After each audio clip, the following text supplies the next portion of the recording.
Hi, welcome to the Miracle Mommas Show. My name is Ashley Sabali. I'm the founder of Miracle Mommas, which is a 501c3 nonprofit organization. We are relaunching the podcast. It feels like forever. And I am very, very thankful for my guest, Amanda Braverman Brohn, for being on the show today. She's going to be talking about her maternal health journey as well as her volunteer work, which is very extensive for years with a nonprofit called Count the Kicks. So, Amanda, please introduce yourself.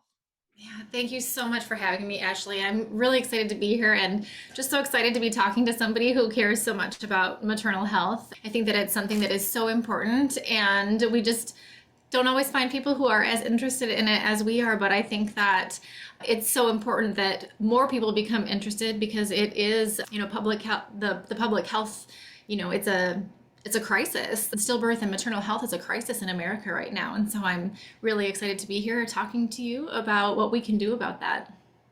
Yes. And can you tell me a little bit about your story and how your maternal health journey started? Yes. So I was on bed rest for about 4 weeks with my second, well, I was on bed rest with all of my children, but in this case, for my second pregnancy, I had been on bed rest for about 4 weeks, and I noticed a significant change in the way that my baby was moving. And I went in right away. We found out later he'd had a stroke in utero. And so that was what had caused the decrease in movement. And because I had that awareness that his movement had changed so much and went in and sought care, they were able to perform an emergency C-section and then save him. They resuscitated him in the emergency room, and they were able to save him. And so he is now 18 years old and thriving and just super funny and talented and smart and witty and just a really caring human being. And so it's been a long journey, just sharing my story and advocating for more education about fetal movement because it can make such a difference on the outcome. And can you tell me a little bit more about how you came out with Count the Kicks and how you started volunteering and how you even learned about them? Yes, so I got connected to the five founders of Count the Kicks by a mutual acquaintance, and they had heard my story about Preston's birth and what had happened, and knew that the five founders were in the process of forming this nonprofit called Count the Kicks that was hoping to educate people about how to track fetal movement and why it's so important. And so they introduced us, and I started volunteering right away. I just always said, in this day and age in America, when we're so advanced in so many things, that we shouldn't be lucky to bring our babies home. And that's how I felt. I felt like just by luck, I brought my baby home safely, and it shouldn't have to be that way. We can empower women with this knowledge so that they can confidently communicate a change and hopefully receive early intervention that could impact the outcome of their delivery. Really sorry that you went through that. I went through something similar. I had an emergency C-section with my youngest daughter, but you're right. We shouldn't be lucky. I mean, we feel lucky, right? Yeah, We feel lucky, we feel blessed, but very it shouldn't have to be that way. It should be a higher standard of maternal health care that I would agree that I think we're definitely lacking in the United right, States. right. Absolutely. I'm sorry that you had a tough journey with yours as well. Thank you. But yeah, she's not 18, a little younger. She's 7. So she's screaming and kicking and That's so she's good. doing great. But I'm very happy to hear that your son is doing really well. And did he have any Yeah. strokes afterwards, or was it just He that one time? It was just the one that we know of. They did like a CT scan and MRI afterward. It showed that he'd had a stroke. We're not sure what the cause was. They did some genetic tests, and I do have like a tendency towards like having a clotting disorder, but they don't know if I like passed a clot onto him. He did have the nuchal cord, where the umbilical cord was wrapped around his neck when they went in for him. And so they don't know if that was part of what caused it, because I had been in preterm labor. And so they don't know if like me laboring and then him starting to descend tightened that umbilical cord around his neck, and that could have caused it. So we might never know what actually caused it, but obviously it doesn't change what I advocate for. And as far as, being aware that there are resources available to help to make sure that moms know that there are early intervention opportunities if they notice a change. And for listeners who may not be familiar with Count for Kicks, this nonprofit organization, can you talk a little bit more about that and the importance? Absolutely. So Count the Kicks is like Ashley said, a nonprofit that teaches parents how to track fetal movement, track their baby's movement during the third trimester. So during the third trimester is when a baby's movement actually becomes more predictable, not in terms of like, oh, it's 8:45 a.m. and so my baby should kick soon. So it's not as predictable in terms of like what time, but their movement becomes predictable in terms of the amount of time it takes to reach a certain number of movements. So kind of the old lesson that we were taught is that a baby should move 10 times within 2 hours. And we now know that each baby has their own pattern and it has their own activity level, just like we know adults who are maybe up and at 'em really early, getting their morning jog in and they're super active. We know children who are very active, and we know adults and children who are also just more calm and more chill throughout the day. And babies are the same in the womb. They all have different activity levels. And so now that we understand that, we know that through education like Count the Kicks, we can track our baby's patterns to learn what their normal is, so that we're not relying on something like 10 counts in 2 hours. We're relying on what it takes that baby to get to in whatever amount of time that is. So we have an app that parents can download on their phone or their watch. We also have paper tracking charts for families that maybe don't have access to a phone or apps or data. And we have counting bracelets where a parent can wear the bracelet and then slide the counter along the bracelet and just keep track of time. And so what that does is allow them to determine their baby's normal. And if at any time they experience a tracking session where their baby is not within their normal, that means either more movements than usual or fewer movements than usual, then they alert their provider and seek care and determine, if everything is okay or if that baby needs some attention outside of the womb. And is the app for free? Yes, everything is free. The app is free. The watch download is free. And then in many states, our materials are provided for free as well. That is amazing. I was checking out the website and I was playing with the app as well. And I was just like, this was so cool. I mean, I don't have I don't have a baby. I'm not pregnant. Yeah. But I think it's so neat. And I wish I would have learned about that too. I think it probably would have been very beneficial, especially for my last pregnancy. But Yeah. I think that's wonderful. And I think that's amazing that you advocate and volunteer for this. Thank you. Thank you for downloading the app and checking it out and using it. I always tell people that one of the things about public health crises and overcoming them is having more people aware. And that means that in regard to stillbirth and for the prevention of it, you don't have to be pregnant to be able to understand what kick counting is and to know about Count the Kicks. You just have to be able to know about it and be able to share in case it's relevant for somebody else. Just like we know that, we're not actively riding a bike right now, but we know that people should wear helmets when they're riding a bike.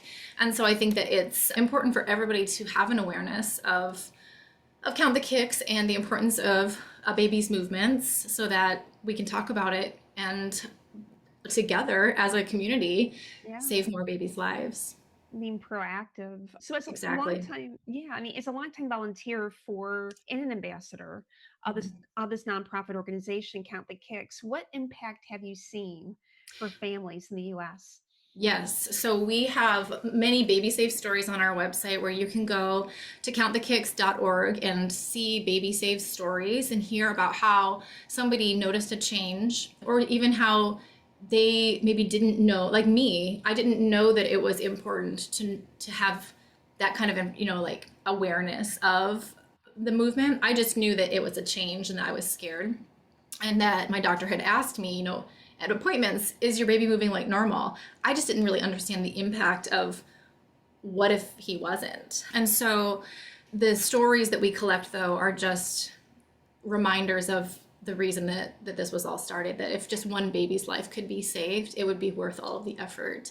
And we've had so many babies saved, and the potential that is out there to save hundreds and hundreds of babies in each state is really significant. I actually looked up Illinois' data before we got on our call. So right now in Illinois, 771 babies on average are lost every year to stillbirth. That's almost 6% just in Illinois.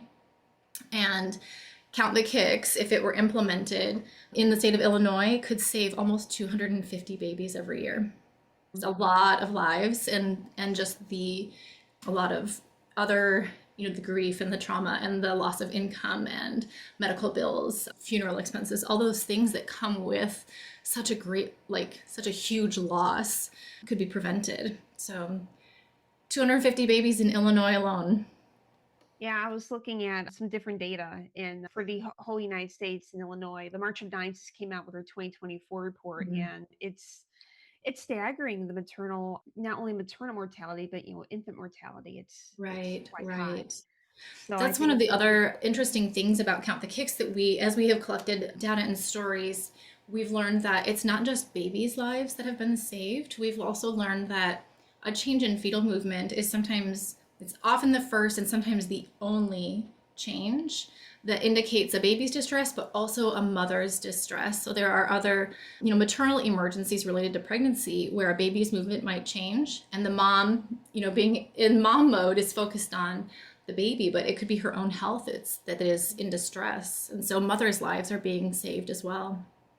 Yeah, no, that's a really good point. I think that's amazing work that you guys are doing.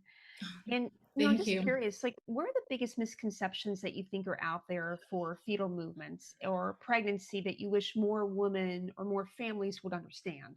Yes, so I can share a few that I was told. When I woke up that day that my child was born, I noticed a significant change. I just knew something wasn't right. Like, my instinct said, something's not right. This doesn't feel normal. And I was just so scared. And I can remember calling people, and one of the misconceptions that I was told is that at the end of pregnancy, a baby just runs out of room.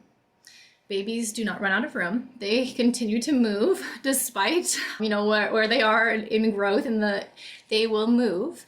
And that's why it's important to know your baby's normal pattern, because it will stay the same. The moves might change, it might feel different as the pregnancy progresses, but the baby's movement patterns stay the same. So a baby running out of room is definitely one misconception that should be eliminated from our terminology.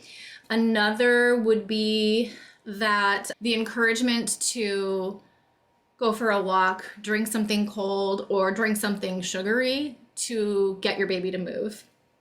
We don't want to, for lack of better terms, fake a baby's movements. Yeah. We don't want them to move because our blood sugar got high. We want to know what their normal is. And so sort of encouraging this movement that they wouldn't be doing on their own isn't helpful to that outcome. We need to know what their movement pattern is. And so if a parent were to experience a change in movement, drinking cold water, going for a walk, drinking apple juice or something sweet is not recommended. We should be paying attention just to the movement and seeking care right away if there's a change. And what advice would you give to expecting moms out there who are advocating for themselves and their babies? And it could be about, about the movements of the baby. It could be anything that you think would be relevant. Definitely. So I would say download that app, get the tracking papers or a bracelet if you can. If you can't, learn about tracking fetal movement so that you can advocate confidently if you notice a change. One of the beautiful things about Count the Kicks is that it's so empowering to people who get the courage to use their voice and say, this is what I noticed. It's not just an anxious feeling or I think that I'm feeling this. It's data. They have data that they've collected, and they're able to advocate so confidently for themselves that way. And so I would say understanding that so that you can be confident would be my biggest piece of advice. And just asking questions, making sure that you understand. Like I shared, I was asked, is the baby moving like normal? I didn't know what that meant. And I never thought to ask more about what it means. And so I would encourage people to ask questions if they're not sure and make sure that they really understand what their doctor is communicating to them. I think that's the biggest thing is advocating for your health and also the health for your baby. And that's the big thing that Miracle Mamas does. It's really the heart of what we do. But I Yes. wanted to ask a question, like what trimester should a mom Mhm. start like managing the kicks? Like, Yes. because I know my Thank you for. son was really early, but my daughters were a little late with their movement. So what do you Mhm. suggest? So we start feeling movement. A pregnant person starts feeling movement during the second trimester, but they don't Okay. become regular and predictable until the third trimester. And so Count the Kicks recommends starting in the third trimester with tracking movement. And so just, we have so many milestones, and that third trimester is such a big important one. It means that you're two-thirds of the way done. It means that your baby has reached that viability point where if they needed to provide interventions and care outside of the womb, that the survival rate is significantly higher now with how advanced medicine and care has become. So third trimester is when parents should start tracking regularly. And how can listeners out there who are listening to this podcast, whether they're watching or listening, how can they support Count the Kicks? Oh, so And how many can they ways. spread the word? Yes, spread the word just by talking about it, sharing what they've learned and heard, downloading the app, sharing it with people who could have an influence on the care that women receive. So sharing it with nurses and doctors, sharing it with people in the medical field, sharing it with legislators that can help us to provide funding to make these materials free. Right now, I've been pushing hard to get funding for HRSA and Title V, especially because those programs fund our public health, and that includes maternal health and stillborn prevention. And so when those materials are free in states, then more people have access to them. We are always looking for ambassadors and for volunteers in different states. And so right now we have about 13 states that don't currently have an ambassador. We would love to have an ambassador in every state. So I would encourage listeners to check the website, look for their state on our ambassador list, and see if they're represented or not. Let us know if you're interested in volunteering. And I think that if somebody has experienced a story that would help others understand the importance of tracking fetal movement, so if they have saved their baby because they noticed a change in movement, or if they maybe didn't know about it but wish that they had and felt like it would have made a difference, those stories are really impactful, and it helps people to understand, from other people's perspective, and just have that real life connection that this could be life-saving information that everybody deserves to know. Well, thank you so much, Amanda, and thank you for coming on the podcast today. I greatly appreciate it. And I'll put some links below as far as Count the Kicks. And thank you so much for your time and all that you do for maternal health. Really, Thank you for having me. Yes, I appreciate you taking the time and the interest to learn more and to be sharing it with your listeners. you're very welcome. I'm just very honored that you're here and that we can help support another nonprofit. And hopefully, we Yes, can collaborate in the future. I would love that.